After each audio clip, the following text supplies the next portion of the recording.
الحمد للہ الذی یخلق ولم یخلق ویرزق ولا یرزق ویطعم ولا یطعم ثم الصلاة والسلام علی عبدک ونبیک وصفیک ورسولک وخیرتک من الخلق ابی القاسم محمد اللہم صلی علی محمد وعلی اہل بیتہ الطیبین الطاہرین المعصومین المظلومین سیما ابن عمہ علی علیہ السلام وہو النبأ العظیم والصراط المستقیم والقرآن الکلیم وہو الصدیق الاکبر والفاروق الاعظم وحبل اللہ المتین وامام المسلمین ووصی رسول رب العالمین واللعنۃ الدائمۃ علی اعدائہم اجمعین اما بعد فقد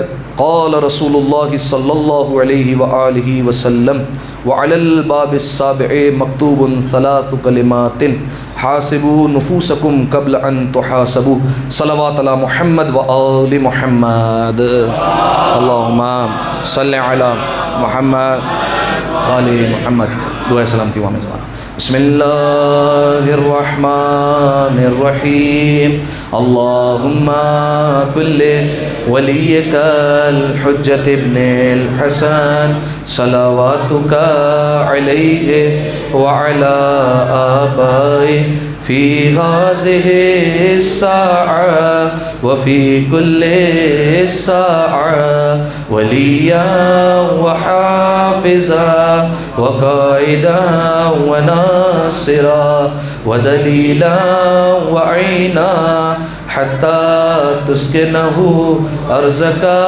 طوعا وتمتعه فيها طويلا اللہم صلی علی محمد. ایک دفعہ جیتی جاگتی صلوات پڑھ دیں مل کر. اللہم صلی علی محمد وآل جزاکم اللہ. سامعین محترم عزیزان گرامی قدر، جس عنوان سخن کے ذیل میں مسلسل ہماری گفتگو جاری و ساری ہے وہ ہے سفر آخرت. بحمد خدا بتائید آل محمد اس موضوع پر الحمدللہ ہماری 50 تقاریر ہو چکی ہیں اور آج یہ موضوع اپنے 51ویں مرحلے میں داخل ہو رہا ہے. بات ہماری شروع ہوئی تھی قبض روح کے مرحلے سے اور گفتگو کرتے کرتے ہم قیامت کے مرحلے تک آ گئے. اس موضوع کو منتخب کرنے کا مقصد فقط اور فقط اتنا کہ مجھ سمیت جتنے سامعین ہیں، جتنے مؤمنین ہیں، جتنے مؤمنات ہیں، وہ کسی طریقے سے جب اہل بیت علیہ السلام کی بارگاہ میں پہنچے تو سرخرو ہو کر پہنچے. جب قیامت کے میدان میں جائے تو ہمارا شمار ان لوگوں میں نہ ہو جو خسارہ اٹھانے والوں میں سے. پروردگار عالم نے قرآن مجید میں قسم کھا کر کہہ دیا بسم اللہ الرحمن الرحیم والعصر، زمانے کی قسم، ان الانسان لفی خسر، بے شک تمام کے تمام انسان، یہ جتنے یہاں بیٹھے ہیں، جتنے جناب آدم سے لے کر جناب خاتم تک اور جتنے آتے رہیں گے، سب کے سب خسارے میں، کوئی بچنے والا نہیں. لیکن کون بچنے والا ہے؟ الا الذین، مگر وہ آمنو جو ایمان لے آئے، جن کا عقیدہ سلامت ہو. جب دنیا سے جائے تو ان کا عقیدہ اچھا ہونا چاہیے، عقیدہ ٹھیک ہونا چاہیے. عقیدے کے بعد کیا ہے؟ وہ عاملوا، الا الذین آمنوا وعملوا الصالحات. ایک تو ایمان رکھتے ہو اور اس کے بعد پھر ان کا دوسرا فریضہ یہ کہ پھر اچھے کام کرنے والے ہو. وتواصوا بالحق وتواصوا بالصبر، ساتھ ساتھ میں وہ حق کام جو حق ہے ان کی وصیتیں بھی کرتے ہوں اور ساتھ میں دیگر لوگوں کو صبر کی تلقین بھی کرتے ہو. یہ لوگ کامیاب ہو جائیں گے. تو پروردگار عالم سے دعا یہی ہے، اس نے تو اعلان کر کے کہہ دیا قرآن میں کہ تمام کے تمام خسارہ اٹھائیں گے. دعا یہی ہے کہ ہمارا شمار ان لوگوں میں نہ ہو جو خسارہ اٹھانے والوں میں ہو، بلکہ ہمارا شمار پالنے والے ان لوگوں میں کہ جن لوگوں نے کامیابی حاصل کی ہو ان لوگوں میں ہمارا شمار فرمانا. ان دعاؤں کی قبولیت کے لیے اور تمام تر جتنے بیان ہوئے ہیں اس پر عمل کرنے کے لیے مل کر بآواز بلند صلوات پڑھ دیں.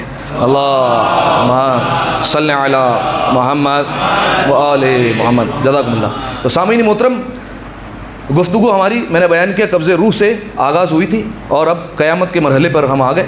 اور قیامت کے مرحلے میں بھی جو گفتگو ہے وہ ابھی جنت اور جہنم کے باہر ہے. ابھی ہم وہیں دروازوں پر کھڑے ہوئے ہیں اور جنت اور جہنم کے دروازے کیسے ہیں، ان پر کیا تحریریں ہیں، وہ آپ کی خدمت میں بیان کیا گیا۔ جنت کے 8 دروازوں پر کیا کیا لکھا ہوا ہے وہ مسلسل آپ کی خدمت میں بیان کیا، اور پھر جہنم کے بارے میں بیان کیا گیا کہ اس کے 7 دروازے ہیں، اور ہر دروازے پر کتنے کلمات لکھے ہوئے ہیں، 3 کلمات لکھے ہوئے ہیں، جس میں سے اب تک کتنے دروازے بیان ہو گئے، 6 دروازے بیان ہو گئے۔ آج جہنم کا آخری دروازہ 7ویں دروازے پر آج ہماری گفتگو ہوگی۔ رسول اللہ کہتے ہیں وَعَلَى الْبَابِ السَّابِعِ مَكْتُوبٌ 3 کلمات، میں نے دیکھا جہنم کا 7واں دروازہ ہے، اس پر بھی 3 باتیں لکھی ہوئی ہیں۔ وہ 3 باتیں کیا ہے؟ سب سے پہلی بات، حاسبوا نفوسکم قبل ان تحاسبوا، اپنے نفسوں کا خود حساب کر لو اس سے پہلے کہ تمہارا حساب لیا جائے۔ پہلا کلمہ، ٹھیک ہے، دنیا میں رہتے ہوئے ہی حساب کتاب کر کے آ جاؤ، کیونکہ آگے تو حساب کتاب ہونا ہی ہے۔ اور دیکھیے، انسان اگر دنیا میں رہتے ہوئے حساب کتاب نہ کرے تو ایک موقع تو ضرور آنا ہے کہ جب اسے خود اپنا حساب و کتاب کرنا ہے۔ وہ کب؟ قیامت کا میدان ہوگا، اس وقت پروردگار عالم خود قرآن میں کہہ رہا ہے کہ جب نامہ اعمال لوگوں کے ہاتھوں میں دیا جائے گا تو کہا جائے گا اقرا کتابک، پڑھو اب اپنی کتاب خود، آج تم اپنے حساب کے لیے خود کافی ہو، آج کسی اور کی ضرورت نہیں ہے کہ وہ آئے اور تمہارا حساب و کتاب لے۔ اگر تمہارے ہاتھوں میں دے دیا جائے یہ حساب و کتاب کا مرحلہ، تم خود کافی ہو، تم خود اعمال نامہ دیکھو گے، کیونکہ آپ کو بتایا گیا تھا کہ اعمال نامے میں فقط ایسا نہیں ہے کہ فقط نیکیاں لکھ دی گئی کہ یہ نیکیاں اس بندے نے کی، نیکی کے نیچے ثواب بھی لکھا ہوا ہے، اس کا اثر بھی لکھا ہوا ہے کہ یہ اس کو ملے گا، اور گناہ جو کیے اس کے نیچے عذاب بھی لکھا ہوا ہے کہ یہ جو ہے وہ اس کو سزا ملنے والی ہے۔ تو جو ہے وہ انسان کے سامنے پڑھو اور خود حساب کرو، انسان خود فیصلہ کر سکتا ہے کہ اس کا شمار کن لوگوں میں ہونے والا ہے۔ اب جو ہے وہ جس وقت انسان پڑھے گا ان کے بولنے کے انداز سے ہی پتہ چل جائے گا۔ بعض لوگ ایسے ہوں گے جو فر جو ہے وہ پڑھنے لگیں گے اپنا نامہ اعمال اور ان کی خوشی کا ٹھکانہ نہیں ہوگا۔ بعض لوگ ایسے ہوں گے جن سے پڑھا نہیں جا رہا ہوگا لیکن مار مار کر پڑھایا جا رہا ہوگا، پڑھو کیا لکھا تھا اور کیا کیا تھا دنیا میں، کیا کر کے آئے تھے، اب خود پڑھو اور خود جو ہے وہ طے کرو اور حساب کر کے بتاؤ کہ تمہارا کیا ہونا چاہیے۔ اس وقت میں نے آپ کی خدمت میں بیان کیا تھا جب حساب و کتاب کا مرحلہ ہوگا اور نام لیا جائے گا تو اس وقت انسان پروردگار عالم سے کہے گا، جو برے لوگ ہوں گے، جو گنہگار انسان ہوں گے، جن کو پتہ ہوگا ان کا ٹھکانہ جہنم ہے، وہ پروردگار عالم سے فریاد کر کے کہیں گے پالنے والے ہمیں پتہ ہے ہمارا ٹھکانہ جہنم ہے، تو ایسے ہی اٹھا کے ہمیں پھینک دے جہنم میں، لیکن ہمارا حساب و کتاب نہ لینا، کیونکہ اگر پروردگار عالم حساب و کتاب لینے پر آیا تو ایک ایک چیز کا دقیق حساب ہوگا، ایک ایک باریک چیز کا وہ حساب و کتاب لینے والا ہے، وہ کیوں کیا تھا، یہ کیوں کیا تھا، ہر قدم کا جو ہے وہ حساب کتاب ہونے والا ہے، ہر چیز کا پوچھا جائے گا۔ لہذا کیا بیان فرمایا، حاسبوا نفوسکم۔ اب دیکھیے قیامت میں تو حساب کرنا ہے، اب اس سے بہتر کہ وہاں پر اولین و آخرین کا مجمع ہو اور وہاں پر ذلت اٹھانا پڑے، تو بہتر یہ کیا ہے کہ انسان جو ہے وہ زندگی میں خود اپنا حساب و کتاب کر لے، اپنے نفوس کا خود حساب کرو قبل ان تحاسبوا، اس سے پہلے کہ تمہارا حساب لیا جائے۔ دیکھیے ہمارے یہاں مسئلہ پتہ ہے کیا ہے، ہمارے یہاں بات یہ ہوتی ہے کہ ہمیں اپنا حساب لینے میں کوئی جو ہے وہ دلچسپی نہیں ہے، ہم دیکھتے فلاں بندے کا کیا چل رہا ہے، اس کا دیکھو اس نے کتنی گالیاں دی ہیں، اس نے کتنی غیبت کی ہے، وہ اپنی ماں کے ساتھ بدتمیزی سے بات کرتا ہے، وہ اپنے باپ کے ساتھ بدسلوکی کرتا ہے، اس نے جو ہے وہ اس طریقے سے کیا، اس نے کاروبار میں حرام کام کیا، اس نے ایسا کیا، اس نے ایسا کیا۔ ہمارے یہاں مسئلہ یہ ہے، ہم جو ہے وہ اپنے آپ کو دیکھنے کے بجائے ہم دوسروں کو دیکھتے ہیں، ہم دوسروں کا حساب و کتاب لیتے ہیں، حالانکہ مولا نے فرمایا حاسب نفسک لنفسک، حساب لو اپنا لو اور خود اپنے لے لیو، دوسروں کا جو ہے وہ تمہیں حساب و کتاب کرنے کی ضرورت نہیں ہے، چھوڑ دو دوسروں کو، تمہارا کام امر بالمعروف نہیں عن المنکر ہے، تم نے ایک دفعہ کر دیا بات ختم ہو گئی، لیکن حساب لینے بیٹھ جاؤ تم، یہ تمہاری ذمہ داری نہیں ہے، تم اپنا حساب خود کرو، تمہارے حساب کی ذمہ داری ہے، ٹھیک ہے۔ اب دیکھیے ہمارے یہاں ہم حساب و کتاب کرتے ہیں دوسروں کا، اس کا نتیجہ کیا ہوتا ہے، اس کا نتیجہ یہ ہوتا ہے کہ ہم دوسروں کو اپنے آپ سے کمتر سمجھ رہے ہوتے ہیں، اپنے اعمال پر نظر ہوتی نہیں ہے، اپنا پتہ نہیں ہوتا کہ ہم نے کتنے برے کام کیے اس پر کوئی نگاہ نہیں ہے، لیکن دوسرا کیا کر رہا ہے اس پر نگاہ ہے۔ اس کا مطلب یہ ہے کہ دوسروں کو ہم کمتر سمجھ رہے ہیں، ٹھیک ہے، دوسروں کو ہم نیچا دکھا رہے ہیں، دوسروں کو حقیر سمجھ رہے ہیں۔ ایک روایت بیان کروں، دیکھیے پروردگار عالم نے کسی کو کمتر جو ہے وہ سمجھنے کی اجازت نہیں دی ہے، ٹھیک ہے، بڑائی کا کسی کو حق نہیں دیا ہے۔ آپ جانتے ہیں نا پروردگار عالم کے کتنے اسماء ہیں، قرآن کی جو ہے وہ جیسے ہی جلد کھولتے ہیں تو یہ 99 اسماء تو لکھے ہوتے ہیں ہمارے سامنے، ٹھیک ہے، جب یہ لکھے ہوتے ہیں تو اس میں ایک نام آتا ہے المتکبر، اس کا کیا مطلب ہے، تکبر کرنے والا، بڑائی جو ہے وہ بیان کرنے والا، غرور کرنے والا۔ پروردگار عالم نے اپنی ساری صفتیں جو ہے وہ اپنانے کی اجازت دی ہے، میں رازق ہوں تم بھی جو ہے وہ عطا کرنے والے بن جاؤ، میں جو ہے وہ بہت جلدی راضی ہو جاتا ہوں، سریع الرضا ہوں، تم بھی جو ہے وہ بندوں سے بہت جلدی راضی ہو جایا کرو، ٹھیک ہے، معاف کر دیا کرو جب معافی کی بات ہے، میں جو ہے وہ پالنے والا ہوں، تم بھی جو ہے وہ لوگوں کی کفالت کیا کرو، میں عیبوں پر پردہ ڈال دیتا ہوں، ستار العیوب ہوں، تم بھی لوگوں پر عیب پر پردہ ڈالو۔ ساری صفتیں اپنانے کی اجازت دی، ایک صفت اپنانے کی اجازت نہیں دی، وہ کون سی صفت اپنانے کی اجازت نہیں تھی، تکبر، متکبر ہوں، لیکن یہ بڑائی صرف میرے لیے ہے، یہ محمد و آل محمد کو بھی پروردگار عالم نے نہیں دیا، ٹھیک ہے، اسی لیے جو ہے وہ انہی کے سامنے جو ہے وہ سجدہ کرتے تھے کہ جو لائق بزرگی ہے، جو بڑائی کے لائق ہے انہی کے آگے وہ جھکتے تھے، لہذا یہ متکبر کا لقب جو ہے وہ فقط اور فقط پروردگار عالم کے علاوہ کسی کو زیب نہیں دیتا۔ شیطان کی غلطی یہی تو تھی، 6000 سال کا عابد تھا، کتنے سال، 6000 سال، وہ بھی 6000 سال وہاں کے، کتنی عبادت کی ہوگی، زمین کے گوشے گوشے پر اس نے سجدہ کیا تھا، کونے کونے پر سجدہ کیا تھا، اور زمین پر رہتا تھا، اور جو ہے وہ ترقی کرتے کرتے آسمانوں پر پہنچ گیا, فرشتوں کی بزم میں بیٹھ گیا اور فرشتوں کا سردار بنا دیا پروردگار عالم نے. ٹھیک ہے, اس کا جو ہے وہ نام جانتے ہیں آپ؟ ابلیس کا نام کیا تھا؟ نہیں, کیا نام تھا ابلیس کا؟ اصل نام کیا ہے؟ اصل نام ہے اس کا عزازیل. ٹھیک ہے, یہ اس کا اصل نام تھا. پروردگار عالم نے اسے فرشتوں کی سرداری دی ہے. جناب جبریل کو بعد میں سردار بنایا, پہلے فرشتوں کی سرداری اس شیطان کے ہاتھ میں, حالانکہ جن تھا, لیکن عبادت ایسی کی کہ ترقی کرتا کرتا عالم ملکوت تک پہنچ گیا اور فرشتوں کی سرداری اس کے ہاتھ میں دے دی گئی. ٹھیک ہے, اتنا ترقی کر گیا. لیکن پروردگار عالم نے جو ہے وہ ایک اعلان کر دیا, وہ کیا کہ جناب آدم کا پتلا بنا دیا گیا ہے, کل اس میں روح پھونکوں گا, اس کے آگے سجدہ کرنا ہے. ٹھیک ہے, لیکن تم میں سے ایک ایسا ہوگا جو گمراہ ہو جائے گا. کیا نتیجہ ہوا؟ ہر فرشتہ آ کر شیطان کے پاس کہہ رہا ہے ہمارے لیے دعا کر دے کہ ہم جو ہے وہ ان میں سے نہ ہو جائیں کہ پروردگار عالم جس کو ہلاک کر دے اور جسے باہر نکال دے اور مردود کر کے اپنی بارگاہ سے نکال دے, ہمارا شمار ان میں سے نہ ہو, دعا کر دے. شیطان ہر ایک کے لیے دعا کرتا رہا, اپنے لیے کرنا بھول گیا. ٹھیک ہے, اپنے لیے اس نے دعا نہیں کی, سب کے لیے دعا کی اور اس کی دعا قبول بھی ہو گئی. سارے فرشتے رہے اور اسے ہی نکال دیا پروردگار عالم نے. کیوں؟ کیا کیا؟ غرور کر لیا, تکبر کر لیا, کمتر جو ہے وہ دوسرے کو سمجھ لیا اور اپنی جو ہے وہ بڑائی بیان کرنے لگا. پروردگار عالم کو یہ صفت پسند نہیں آئی. تو پروردگار عالم کو ہرگز پسند نہیں ہے کہ انسان جو ہے وہ اپنا حساب چھوڑے, دوسروں کا حساب کرے اور دوسروں کو کمتر سمجھنا شروع کر دے. جناب موسیٰ علیہ السلام, آپ جانتے ہیں لقب کیا ہے جناب موسیٰ کا؟ کلیم اللہ, اللہ سے باتیں کرنے والا. پروردگار عالم دیگر نبیوں سے بھی بات کرتا تھا, لیکن درمیان میں وسیلہ ہوتا تھا جناب جبریل کے ذریعے سے یا فرشتوں کے ذریعے سے, اس طریقے سے پیغام بھیجا جاتا تھا.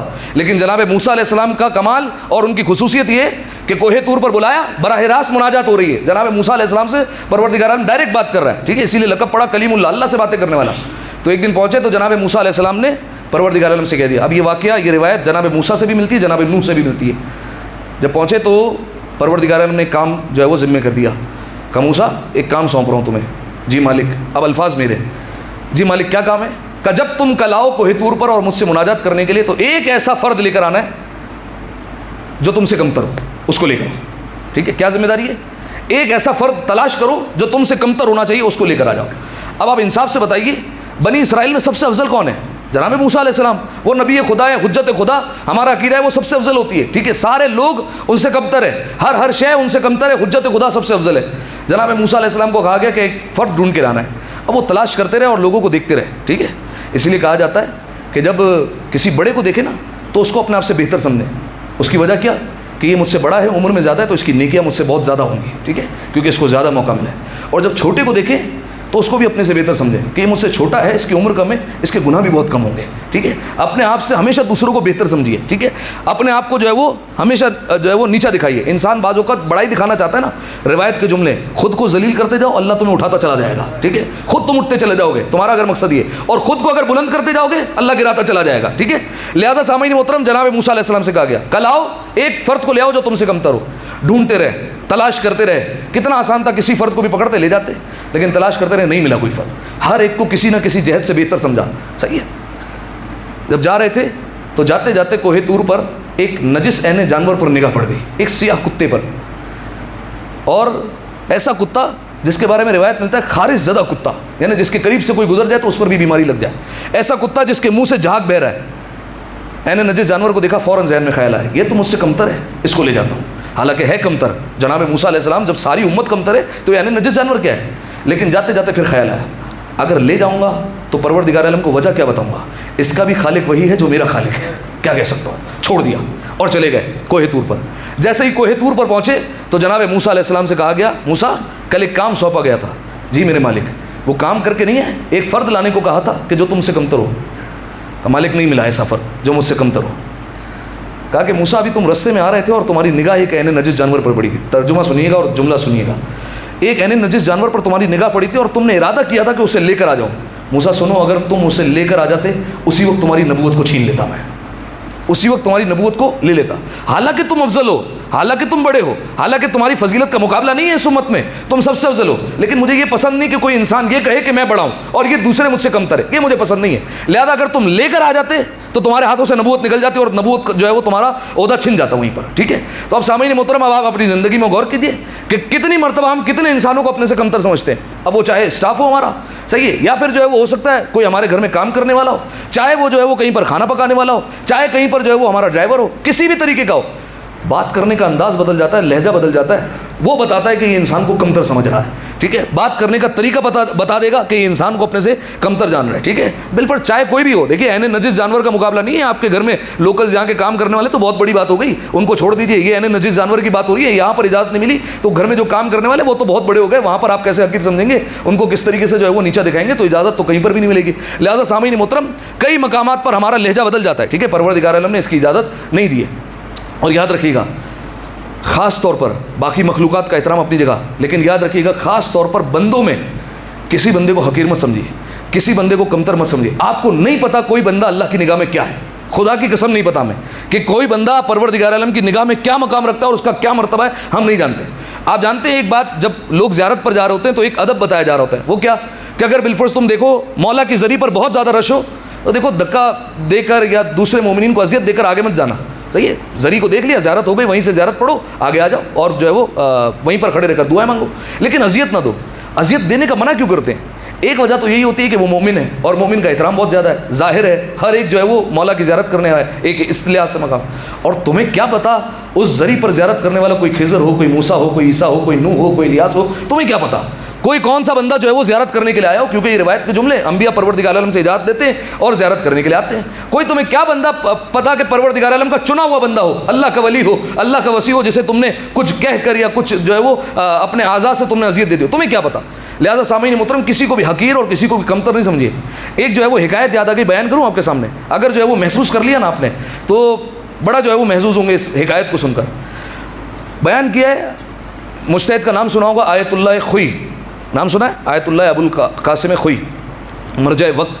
اور ان کی عظمت کے لیے یہی کافی ہے, آج جتنے مجتہدین ہیں, جتنے مجتہد ہیں, گارنٹی کہہ رہا ہوں جتنے مجتہد ہیں, یا تو ان کے شاگرد ہیں یا ان کے شاگرد کے شاگرد ہیں. صحیح ہے, بالکل طے شدہ بات یہ. ان کا لقب ہے شمس العلماء, علماء کا سورج. علماء کتنے بڑے بڑے گزرے ہمارے یہاں پر, کیسے کیسے علماء گزرے, لیکن ان سب میں علماء کا سورج جسے کہا گیا وہ آیت اللہ خوئی کو کہا گیا. صحیح ہے. اور ایک اور بات بیان کروں, چلیے. آیت اللہ نائنی ان کے استاد, آیت اللہ خوئی کے بھی استاد ہیں. آیت اللہ نائنی سے کسی نے آ کر پوچھا تھا کہ زمانے کے امام کا ظہور کب ہوگا, کب آپ بتائیے زمانے کے امام کب ظہور ہونے والا ہے, تو انہوں نے جواب نہیں دیا. لیکن کچھ دن بعد آیت اللہ خوئی کا ایک طالب علم ہے, ایک جوان سا چھوٹا سا بچہ. صحیح ہے, روایت میں بھی ہے کم عمری میں علم حاصل کرو تاکہ بڑے ہو کر سرداری کرو. صحیح ہے, کم عمری میں علم حاصل کرنا شروع کر دو. تو آیت اللہ خوئی ایک بچے ہیں اور جو ہے وہ آ گئے, اور جو ہے وہ اس وقت آپ جانتے ہیں طالب علموں کے بال جو ہے وہ اتنے بڑے رکھنے کی اجازت نہیں ہوتی تھی, بالکل جو ہے وہ ختم, یا تو چھوٹے چھوٹے بال. تو ایک بچہ آیا تو آیت اللہ نائنی نے کہا میں نے خواب میں دیکھا ہے کہ جب یہ بچہ مرجع بن جائے گا اس وقت امام زمانہ کا ظہور بہت قریب ہو جائے گا. ٹھیک ہے, میں نے خواب میں ہی دیکھا ہے. آیت اللہ خوئی شمس العلماء کا آ گیا, علماء کا سورج. اب آیت اللہ خوئی تو جو ہے وہ مرجع بن کر چلے بھی گئے, آیت اللہ سیستانی جو ان کے شاگرد تھے وہ بھی مرجع بن گئے. صحیح ہے. تو اب آیت اللہ خوئی ان کا زمانہ, آیت اللہ خوئی کے انتقال کو کتنا وقت ہو گیا, کب انتقال ہوا, پتہ ہونا چاہیے بات آپ کو. 1992 میں. صحیح, یعنی کتنے سال ہو گئے, 32 سال, 32 ایئرز ہو گئے. اب یہ واقعہ وہ سنا رہے ہیں اپنی طالب علمی کا, یعنی آپ اور چلے جائیے 50 سال پیچھے. صحیح ہے. اب آیت اللہ خوئی نے اپنے دوست کو غالباً بیان کیا اور اس دوست نے دیگر لوگوں کو نقل کیا یہ واقعہ. اب آپ جانتے ہیں پرانا زمانہ جو ہوتا تھا نا, اس میں ایسی سہولیات نہیں ہوتی تھی ترقی کے اعتبار سے. جو آج جو بزرگان بیٹھے ہوئے اگر 30-40 سال پہلے زیارت پر گئے ہوں تو وہ گواہی دیں گے کہ ایسے جو ہے وہ کمرے نہیں بنے ہوئے ہوتے تھے, یا ایسے جو ہے وہ اٹیچ باتھ نہیں ہوتے تھے, بلکہ ایک جو ہے وہ صحن میں جو ہے وہ واش روم ہوتا تھا, وہاں پر جانا پڑتا تھا. اس طریقے سے جو ہے وہ انتظام ہوتا تھا. تو اب جو پرانے مدارس ہوتے تھے اس میں بھی یہی نظام ہوتا تھا. جو طالب علم پڑھتے تھے صحن میں ایک حوض ہوا کرتا تھا, ایک کنواں ہوا کرتا تھا, اور واش روم جو ہے وہ صحن میں ہوتا تھا. وہیں پر سب کی لائن لگتی تھی اور باری باری جو ہے وہ سب جاتے تھے. اور طریقہ کار کیا تھا, جس کو جانا ہے پہلے آ کر یہاں سے پانی بھرے گا اور اس کے بعد لائن میں لگے گا اور اس کے بعد جو ہے وہ جائے گا. یہ طریقہ کار تھا. اس مدرسے کے خادم تھا, اور اس خادم نے اپنے اوپر اس پر واجب نہیں تھا, اس پر لازم نہیں تھا یہ خدمت کرنا, لیکن طالب علم کے احترام میں اس نے یہ خدمت کو قبول کیا اور والنٹیئرلی, یعنی اس نے یہ قبول کیا کہ میں یہ خدمت کروں گا. کیا کہ جو بھی طالب علم واش روم جائے گا اس کو پانی بھر کے میں دوں گا, یہ میری ذمہ داری ہوگی. ٹھیک ہے, اس نے یہ ذمہ داری کو قبول کیا, حالانکہ اس کی ذمہ داری نہیں تھی یہ. اب جو ہے وہ طالب علم اسی طریقے سے لگتے, وہ جو ہے وہ سب کے لیے پانی بھرتا, اس کو دیتا, اور جو ہے وہ اس کی یہ ذمہ داری تھی. میں بتا رہا ہوں بندوں میں کون جو ہے وہ چھپا ہوا ہمیں نہیں پتا. اب جو ہے وہ دیکھیے گا کیا بیان کرتے ہیں کہ جب رات کا وقت ہوا اور جیسے ہی رات ڈھلی تو ایک طالب علم اٹھا رفع حاجت کے لیے, واش روم جانا تھا اسے, اٹھا جانے لگا تو دیکھا خادم کے دروازے پہ, خادم کے کمرے میں روشنی ہے, اور جو ہے وہ ایسا لگ رہا ہے کوئی افراد آپس میں بات چیت کر رہے ہیں. اب اس وقت یہ حالت نہیں تھی کہ وہ وہاں پر جائے، وہ فوراً جو ہے وہ پہلے گیا واش روم کہ میں یہاں سے آ جاؤں، پھر جو ہے وہ معلوم کرتا ہوں کہ کون اور یہ کس سے باتیں کر رہا ہے، وہ فوراً چلا گیا وہاں پر۔ لیکن اس نے یہ کہا کہ میں نے دروازے میں ایک جھری رکھی جہاں سے میں مسلسل دیکھ رہا تھا کہ اس کے کمرے سے کوئی باہر نہ نکلے، جس کو میں جو ہے وہ جانتا ہوں یا جس کو میں نہیں جانتا ہوں، میں دیکھنا چاہتا ہوں کہ یہ کس سے باتیں کر رہا تھا۔ اس نے ایک دروازے میں جھری رکھی، جب وہاں سے فارغ ہوا اور جیسے ہی نکلا تو دیکھا کمرے میں اندھیرا ہے، بڑا اسے تعجب ہوا اور بڑا پریشان ہوا کہ ابھی تک روشنی تھی، ابھی تک بات چیت کی آواز آ رہی ہے، ابھی خاموشی ہو گئی، یہ کیا معاملہ ہے؟ جا کر اس نے دروازے پر دستک دی، رات کا پہر، رات کا سناٹا، دروازے پر جیسی دستک دی تو وہ خادم جو ہے وہ آنکھیں مسلتے ہوئے باہر آیا نیند سے اٹھتے ہوئے۔ کیا بات ہے؟ کہا کہ میں نے ابھی دیکھا تمہارے کمرے میں بات چیت کی آواز آ رہی ہے۔ کہا خدا کا خوف کرو، رات کا اندھیرا ہے، میں کس سے بات کروں گا اس وقت؟ اور میں جو ہے وہ کس سے بات چیت کرنے لگا، اس وقت تو کوئی نہیں ہے یہاں پر۔ کہا کہ نہیں، میں نے جو ہے وہ آنکھوں نے دھوکہ نہیں کھایا میری، میں نے جو ہے وہ دیکھا تمہاری کمرے میں روشنی بھی تھی اور تم کسی سے بات چیت بھی کر رہے تھے۔ پیچھے پڑ گیا اور جو ہے وہ مسلسل اسے اصرار کرنے لگا۔ اس نے کہا ایک شرط پر بتاؤں گا۔ کہا کیا؟ کہا میری زندگی میں رہتے ہوئے کسی کو نہیں بتانا، جب میں چلا جاؤں تو پھر بتا دینا۔ کہا اچھا بتاؤ کون تھا؟ کہا زمانے کے امام تھے۔ صلوات پڑھ لیں ایک دفعہ مل کر، اللہم صلی علی محمد وعلی۔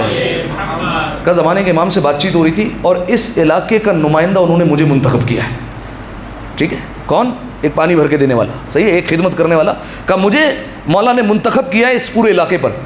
وہ طالب علم کہتا ہے کہ اس کے بعد مجھے اتنی شرم محسوس ہوتی تھی، جب وہ کسی طالب علم کے لیے پانی بھرتا تھا مجھے اتنا افسوس ہوتا تھا اور اتنی شرمندگی ہوتی تھی کہ لوگوں کو پتہ نہیں ہے یہ ہے کون، اور کون جو ہے وہ خادم کے بیس میں رہ رہا ہے، کسی کو پتہ نہیں اس کا کیا مقام ہے۔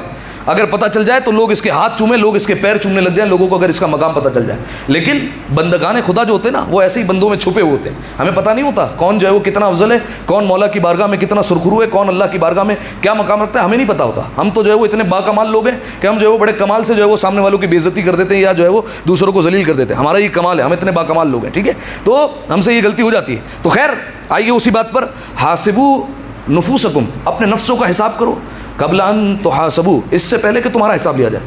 اچھا اب میرا سوال ہے، یہ نفس کا حساب کیا ہوتا ہے؟ کیسے حساب کرتے ہیں؟ یہ کیا مطلب حساب کرو؟ کس طریقے سے حساب کریں؟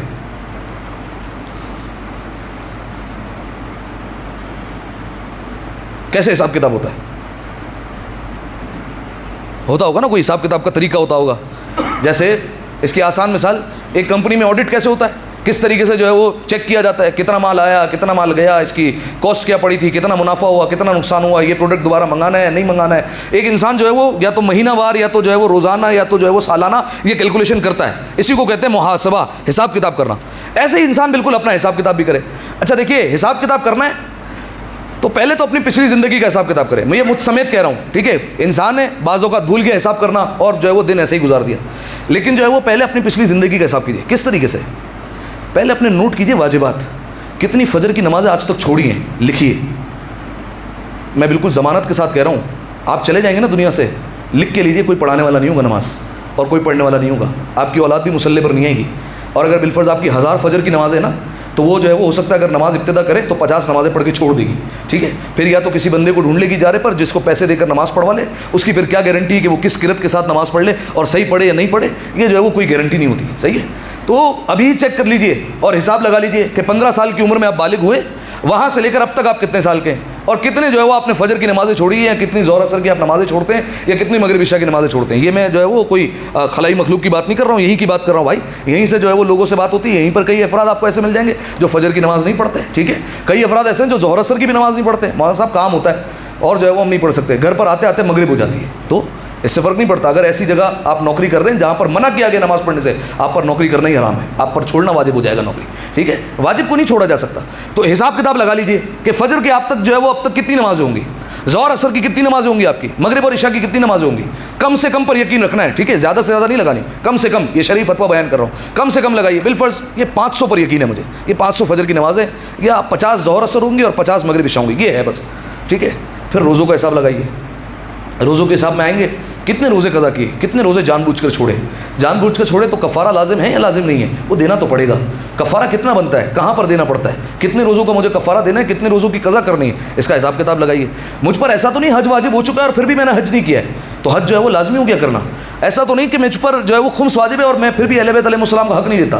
یہ تو نکالنا تو پڑے گا. اہل بیت علیہ السلام کا اور سادات کا حق روک تو نہیں سکتے, دینا پڑے گا. اتنی جو ہے وہ اماؤنٹ ہو گئی ہے, اتنا مجھے دینا پڑے گا. ٹھیک ہے, یہ حساب کتاب کرنا پڑے گا. تو یہ ہے محاسبہ. آپ جو ہے وہ پہلے اپنے واجبات کا حساب کتاب کیجئے. ٹھیک ہے, کہ یہ واجبات ہیں, یہ مجھے جو ہے وہ پورا کرنے اور اس کا ازالہ کرنا ہے اور اس کا کمپنسیٹ کرنا ہے. اسی طریقے سے ایک چیز ہوتی ہے رد مظالم. کوئی بتائے گا کسے کہتے ہیں رد مظالم؟ کیا مطلب ہوتا ہے رد مظالم کا؟ واجب ایک رقم ہے یہ, جیسے خمس ہے, جیسے فطرہ ہے, اسی طریقے سے ایک اصطلاح ہوتی ہے رد مظالم. چلیں دیکھیں, دیت کے تو الگ احکام ہو جائیں گے کہ دیت بعض اوقات اسی کو پے کرنی ہے یا اس کے ورثاء کو پے کرنی ہے. ایک ہوتا ہے رد مظالم, مجتہد یا اس کے وکیل کو جا کر جمع کروانا ہے. یہ کیا ہوتا ہے؟ رد مظالم, یعنی جو ظلم کیے اس کو رد کرنا. آپ نے پتہ نہیں کسی کا حق کھایا تھا اور آپ کو پتہ نہیں ہے وہ بھی زندہ بھی ہے یا زندہ نہیں ہے, اس کا جو ہے وہ رد مظالم دے. ٹھیک ہے, کہ بالفرض میں نے اس زمانے میں جب طالب علم تھے, جب 9-10 کلاس میں پڑھتے تھے, ایک دوست کے 500 روپے چرا لیے تھے میں نے. اب وہ پتہ نہیں کہاں ہوگا اور اس کا نمبر کیا, 500 روپے جو ہے وہ آپ نے اس کی طرف سے رد مظالم دیا. یہ دینا ضروری ہے ورنہ قیامت میں گریبان پکڑ لے گا وہ. ٹھیک ہے, اسی طریقے سے آپ نے جو ہے وہ کتنی جگہ گزرتے ہوئے کوئی کسی پھل کی ریڑھی سے آپ نے جو ہے وہ پھل کھا لیا, صحیح ہے, یا جو ہے وہ کہیں سے گزرتے ہوئے آپ نے کوئی بسکٹ اٹھا لیا اور لے کے نکل گئے. ٹھیک ہے, تو اب جو ہے وہ انسان ہے, غلطیاں تو اس نے کی ہے, انسان کو جتنا یاد ہو اتنا اتارنا تو پڑے گا کہ یہ بالفرض جو ہے وہ میں نے جرائم کی, اتنا جو ہے وہ اتارنا ہے. تو یہ ہے محاسبہ نفس, انسان جو ہے وہ نوٹ کرے. تو یہ تو ہو گیا اپنی پچھلی زندگی کا محاسبہ. روایت کے جملے 7ویں امام موسیٰ کاظم علیہ السلام, اللہم صلی علی محمد, روایت پڑھوں, فرمایا وہ ہمارا شیعہ ہی نہیں ہے جو روزانہ اپنے نفس کا محاسبہ نہیں کرتا. کتنی خطرناک روایت ہے, ہم سب باہر ہوئے شیعہ سے. ٹھیک ہے, وہ ہمارا شیعہ ہی نہیں ہے جو روزانہ اپنے نفس کا حساب کتاب نہ کرے, اسے پتہ ہی نہ ہو کہ وہ کدھر جا رہا ہے, وہ ہمارا شیعہ نہیں ہے. لہٰذا بہترین وقت جو بتایا گیا, روزانہ رات کو جب انسان بستر پر جائے اس وقت جو ہے وہ اپنے نفس کا محاسبہ کرے. 5 منٹ لگیں گے خالی, اس وقت جو ہے وہ محاسبہ کرے, دیکھے کہ دن بھر میں کیا کیا نیکیاں کی. جو نیکیاں ہیں اس پر شکر ادا کرے پروردگار عالم کا, اور اللہ سے یہ دعا مانگے کہ مجھے اور نیکیاں کرنے کی توفیق عطا کرے. لیکن روایت میں یہ بھی بیان کیا اس پر خوش نہیں ہونا ہے کہ اپنے اوپر جو ہے وہ مطمئن ہو کر بیٹھ گئے بس بہت نیکیاں ہو گئی آج کی. ٹھیک ہے, نہیں, اور توفیق مانگنی ہے پروردگار عالم سے کہ اور آگے بڑھنا ہے مجھے. ٹھیک ہے, اور نیکیوں میں اضافہ کرنا ہے. روایت کے جملے, اگر تمہارے پاس 70 انبیاء کے بھی اعمال ہو جائے نا, 70 نبیوں کے اعمال آپ سمجھ رہے ہیں, جن میں نوح علیہ السلام ہو گئے, موسیٰ علیہ السلام ہو گئے, عیسیٰ علیہ السلام ہو گئے, جنہوں نے رات رات بھر عبادت کی, دن میں جو ہے وہ روزہ رکھا, اگر تمہارے پاس 70 انبیاء کے بھی اعمال ہو جائے, پھر بھی اس بھروسے میں نہیں رہنا کہ میرے پاس نیکیاں بہت ہیں. قیامت کا دن ایسا ہوگا, ایسا حساب کتاب ہوگا کہ تمہاری ساری نیکیاں کب چلی جائیں گی تمہیں پتہ بھی نہیں چلے گا. ٹھیک ہے, تو اپنے نفس کا محاسبہ کرو, نیکیاں ہیں اس پر اللہ کی توفیق مانگو اور نیکیاں ملے. اور اس کے علاوہ اگر تم دیکھو گناہ ہے تو پھر پروردگار عالم سے اسی وقت استغفار کرو اور کہو پروردگار عالم سے اب نہیں ہوگی. ٹھیک ہے, اب دیکھیے جب آپ یہ نوٹ کریں گے نا, اور خدا کے لیے آج جو ہے وہ کوشش کیجیے گا کہ کریں عمل. ٹھیک ہے, آپ خود دیکھیں گے بہتری آتی رہے گی اور جو ہے وہ انسان جو ہے وہ سدھرتا چلا جائے گا. ٹھیک ہے, کیونکہ مولا کا جو ہے وہ فرمان ہے کہ جو انسان محاسبہ کرتا ہے اس کا پھر ثمرہ, اس کا پھل کیا ملتا ہے, اس کا پھل یہ کہ وہ سدھر جاتا ہے. ٹھیک ہے, اس کی زندگی ٹریک پہ آ جائے گی, صحیح ہے, وہ سیدھا ہو جائے گا, تو یہ فائدہ ملتا ہے. تو اب آپ نے جب یہ نوٹ کیا کہ میرے نیک اعمال یہ ہیں اور میرے گناہ یہ ہیں, تو اب اس میں جو ہے وہ گناہ ہے اس پر جو ہے وہ چھٹکارا کیسے پانا ہے اور استغفار کرنا ہے پروردگار عالم سے. نیکیاں جو ہیں اس پر پروردگار عالم سے کیا کرنا ہے, توفیق مانگنی کہ اور مجھے نیکیوں کی توفیق ملے. اب جب آپ نے محاسبہ کر لیا کہ تم نے زندگی میں یہ کیا یہ کیا یہ کیا, اتنی عمر گزر گئی ہے, اب اتنی باقی ہے, تمہیں اور اعمال کرنے ہیں, اپنے نفس کو اس طریقے سے آپ نے جو ہے وہ اس طریقے سے ٹرین کرتے رہے. آخر میں 4 صورتیں بنیں گی. میں چھٹے امام کی روایت کے ذیل میں بیان کر رہا ہوں. چھٹے امام جعفر صادق علیہ السلام, اللہم صلی علی محمد. 4 صورتحال بنیں گی. ٹھیک ہے, اب وہ 4 صورتیں, یہ 4 صورتیں آپ نے یاد رکھنی ہے. سب سے پہلی صورتحال مولا بیان کرتے ہیں کہ پہلی صورتحال یہ کہ جس کا آج اور جس کا کل دونوں برابر ہے. ٹھیک ہے, یعنی کوئی پروگریس نہیں ہے, آج اور کل یعنی گزرا ہوا کل اور یہ آج کا دن جو میں نے گزارا دونوں برابر ہے. مولا نے کہا یہ شخص نقصان میں ہے. ٹھیک ہے, پہلا شخص. دوسرا فرمایا جس کا آج پچھلے دن سے بہتر ہو گیا ہے. مولا نے کہا یہ قابل رشک ہے. رشک کسے کہتے ہیں؟ سبحان اللہ, کیا کہنے آپ کے, صحیح ہے, بہت اچھے, بہت اچھا کیا آپ نے, صحیح ہے, بڑھاتے رہو اس کو, اور جو ہے وہ دوسرے لوگ آپ پر رشک کریں, ایسا کام کیا آپ نے.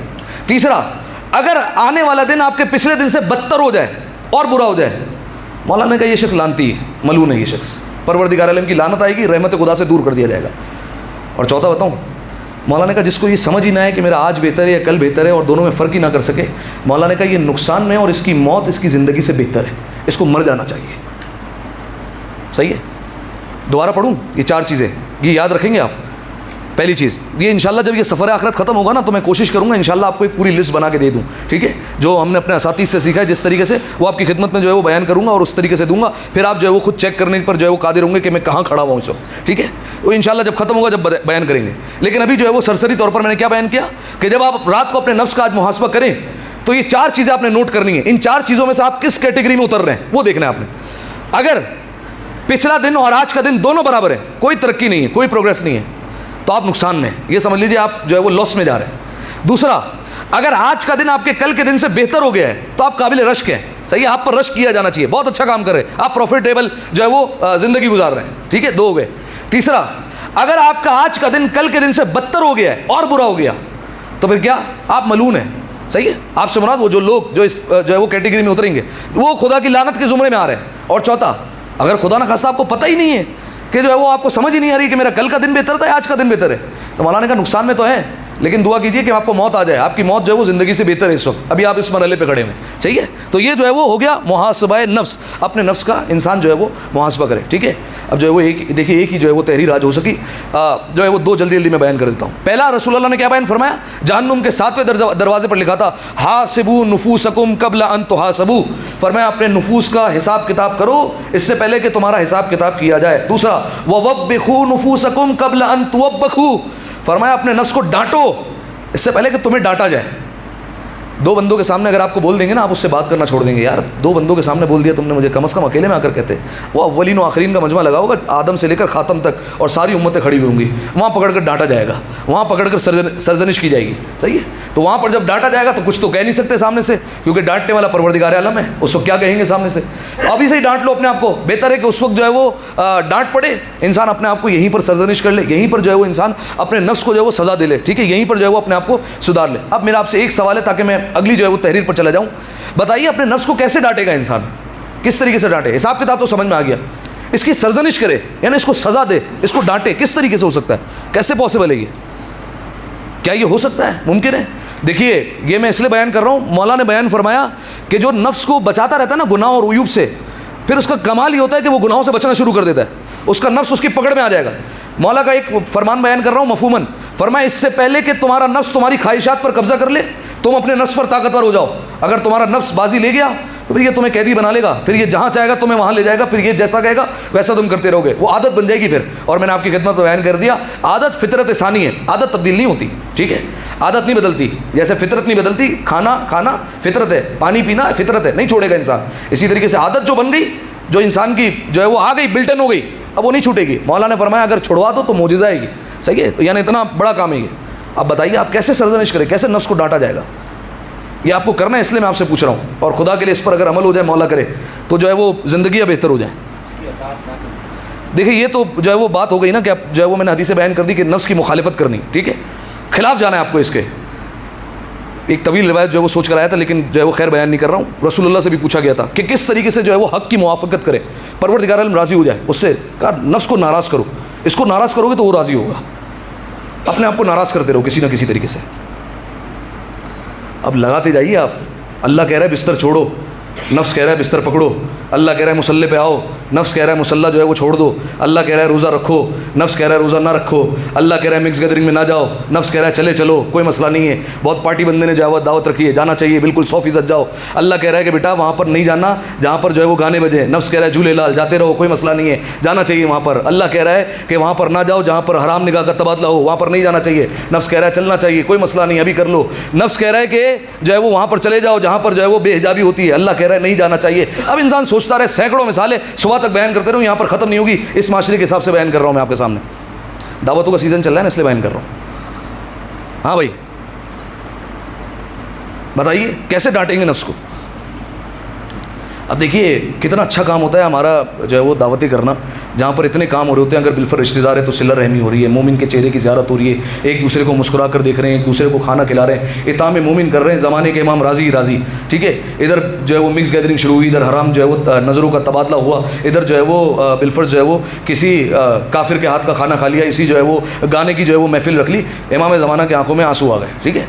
اب جو ہے وہ ایک بزرگ عالم دین ہو نا, تو آپ جو ہے وہ ان کو ایک ایسی محفل میں نہیں بلائیں گے, ٹھیک ہے. ایک بزرگ عالم دین کو آپ دعوت نہیں دیں گے. بزرگ عالم دین چھوڑیے, مجھ ناچیز کو بھی بلائیں گے نا تو میں پہلے 2 سوال یہی کروں گا کہ وہاں پر مکس گیدرنگ یا میوزک تو نہیں ہے, ورنہ منع کر دوں گا منہ پر, یہ میری عادت ہے پہلے سے ہی, ٹھیک ہے. تو اب جو ہے وہ ایک ناچیز اور ایک حقیر, ایک طالب علم, ایک طالب علم جو پڑھا لکھا بھی نہ ہو, وہ جو ہے وہ گیدرنگ میں نہ آ رہا ہو, اور وہ جو ہے وہ اس کی قابل جو ہے وہ گیدرنگ نہ ہو. مولا کے لیے کہاں قابل ہوگی وہ گیدرنگ؟ بس جو ہے وہ اگر زبانی دعوے ہوں کہ ہم جو ہے وہ مولا کو گھر پر بلانا چاہتے ہیں, ہم دعوت کرنا چاہتے ہیں, تو یہ زبانی جو ہے وہ جس کو کہتے ہیں نا کیا کہوں میں اس کو, لگے لپے جو ہے وہ کرتے رہے جتنا جو ہے وہ انسان کہتے رہے, یہ وہ والی ساری باتیں. تو خیر کیسے جو ہے وہ نفس کی سرزنش ہوگی؟ اب دیکھیے آپ بیان کریں گے تو بات آگے بڑھے گی. 8:25 پہ پروگرام ختم ہونا تھا. کیسے نفس کو ڈانٹیں گے؟ نفس کو کسی طریقے سے سزا دینی ہے, ٹھیک ہے. جیسے بالفرض ایک مثال دوں, کوئی بہت بڑا گناہ اگر خدا نہ خواستہ آپ سے ہو رہا ہو نا, آپ نفس کو سزا دیں, اگر تو نے اگلی دفعہ کیا 1 روزہ رکھنا پڑے گا تجھے, صحیح ہے, اگر کیا 1 روزہ رکھنا پڑے گا. یا بالفرض جو علماء نے اپنی کتاب میں طریقہ کار لکھے, اگر ایسا کر لیا آدھے گھنٹے تک دھوپ میں کھڑا رہے گا, صحیح ہے. یا بالفرض جو ہے وہ اگر یہ کیا تو فلاں جو وہ لذیذ کھانا ہے جس کے بغیر تم نہیں رہ سکتے, وہ چھوڑنا پڑے گا 10 دن کے لیے, ٹھیک ہے. اب یہ جو ہے وہ میں مثالیں بیان کر رہا ہوں, اس میں کئی چیزیں آ سکتی ہیں, آپ جو ہے وہ لگاتے رہیں کہ کس طریقے سے جو ہے وہ اپنے نفس کو سرزنش کرنی ہے اور کس طریقے سے اس کو قابو کرنا ہے, ٹھیک ہے. 2 چیزیں ہو گئی. تیسرا فرمایا ایک ہو گیا کہ اپنے نفس کا محاسبہ کرو, ایک ہو گیا کہ اس سے پہلے کہ تمہارا حساب کتاب کیا جائے, نفس کو ڈانٹو اس سے پہلے کہ تمہیں ڈانٹا جائے. اور تیسرا وَدْعُوا اللَّهَ عَزَّ وَجَلَّ, اللہ سے دعا کرو, قبل ان یرتدوا علیہ ولا یقدر ذلک, اللہ سے دعا کر لو اس سے پہلے کہ دعائیں قبول نہ ہونے کا دن آ جائے اور تم اس پر قدرت ہی نہ رکھو دعا کرنے پر, کیونکہ پھر کوئی دعا قبول نہیں ہوگی اور پھر جو ہے وہ کوئی دعا رنگ نہیں لائے گی. ابھی جتنی دعائیں کر سکتے ہو اپنے بہتر ہونے کی, اپنے رزق کے حوالے سے, اور جتنا مال جو ہے وہ آخرت کے لیے بھیج سکتے ہو, اپنی جو ہے وہ بہتری کے لیے کچھ بھی کر سکتے ہو, جتنی دعائیں کرنی پروردگار عالم سے ابھی مانگ لو, ابھی جو ہے وہ طلب کر سکتے ہو کر لو طلب. ایک دن ایسا آئے گا جس دن دعا کا موقع نہیں ہوگا, باب دعا بند ہو جائے گا, باب توبہ بند ہو جائے گا, اب توبہ کی گنجائش نہیں رہے گی, اب دعا کی گنجائش نہیں رہے گی. ایک بات بیان کر دوں خالی اور بات جو ہے وہ ختم کرتے ہیں. دیکھیے روایت کے جملے ہیں کہ قیامت کے دن جب انسان کو اس کا نامہ اعمال دکھایا جائے گا نا, اور جب وہ گناہ دیکھے گا تو حسرت کرے گا, پالنے والے پلٹا دے دوبارہ, ایک دفعہ موقع دے دے, دوبارہ دنیا میں جانے دے, اگر جانے دے دیا نیک اعمال کر کے آؤں گا, یہ انسان کہے گا وہاں پر. علماء کتنا بہترین بیان کرتے ہیں, اور بلکہ احادیث کے مفہوم سے یہ بات جو ہے وہ ثابت ہے. انسان جب رات کو سوئے نا اور محاسبہ کر کے سوئے اور دیکھے خدا نہ خواستہ اس کے گناہ زیادہ تھے, صحیح, اور نیکیاں کم ہیں, اور سو جائے اور عہد کر کے سویا کہ آئندہ بہتر کروں گا, جب صبح آنکھ کھولے نا تو یہ سمجھے کہ یہ اللہ نے موت سے دوبارہ واپسی زندگی دے دی ہے, ایک موقع دے دیا اللہ نے, ایک چانس دیا, جاؤ بہتر کر کے آ جاؤ, ٹھیک ہے. کیونکہ مولا کا فرمان ہے یہ جو نیند ہے یہ چھوٹی موت ہے, صحیح ہے, اور وہ جو موت ہے وہ لمبی نیند ہے, صحیح ہے. تو ابھی جو ہے وہ انسان رات کو سو جائے اور صبح اٹھ جائے, آنکھ کھل جائے, تو یہ انسان سمجھ لے کہ پروردگار عالم نے ایک موقع دوبارہ دے دیا ہے, ایک چانس مل گیا ہے.